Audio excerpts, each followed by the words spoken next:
नमस्ते, मी Snehal दर्पणकर. SP9 मराठीमध्ये आपलं पुन्हा एकदा स्वागत. तर पाहुयात आजची ब्रेकिंग न्यूज. कोल्हापूर येथे भारतीय जनता पार्टीच्या वतीने जिल्हा परिषद व पंचायत समिती निवडणुकीत घवघवीत यश संपादन केलेल्या सर्व नवनिर्वाचित सदस्यांचा भव्य सत्कार सोहळा उत्साहात पार पडला.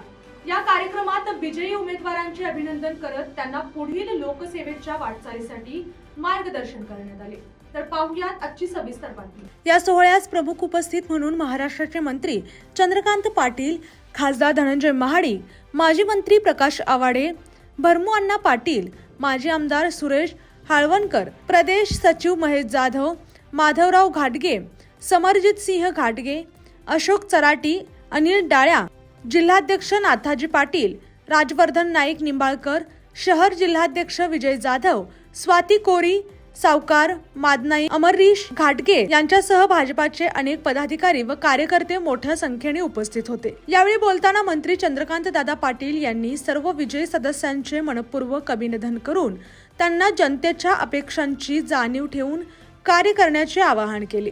पक्षाची उमेदवारी आणि कार्यकर्त्यांच्या अहोरात्र परिश्रमामुळेच हा विजय शक्य झाला.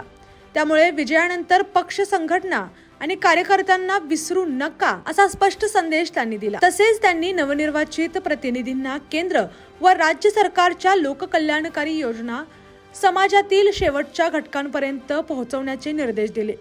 गाव आणि प्रभागाच्या सर्वांगीण विकासासाठी प्रामाणिकपणे कार्य करण्याचे आवाहन करत त्यांनी संघटना अधिक बळकट करण्यावर भर दिला. कोणत्याही पदाची अपेक्षा न ठेवता वर्षानुवर्ष कामे करणाऱ्या निष्ठावान कार्यकर्त्यांमुळेच आज कोल्हापूर जिल्ह्यात पक्षाची ताकद वाढली आहे याची जाणीव करून देत त्यांनी संघटनेची ताकद टिकवून ठेवण्याचे आणि वाढवण्याचे आवाहन केले. कार्यक्रमात विजयी सदस्यांचा सत्कार करण्यात आला. तसेच आगामी काळात जिल्ह्यात विकास कामांचा वेग वाढवण्याचा निर्धार व्यक्त करण्यात आला. या सोहळ्यामुळे भाजप कार्यकर्त्यांमध्ये नवचैतन्य निर्माण झाले असून आगामी निवडणुकांसाठी पक्ष अधिक संघटित आणि सज्ज असल्याचा संदेश यावेळी देण्यात आला. या आणि अशाच बातम्यांसाठी पाहत रहा SP9 मराठी.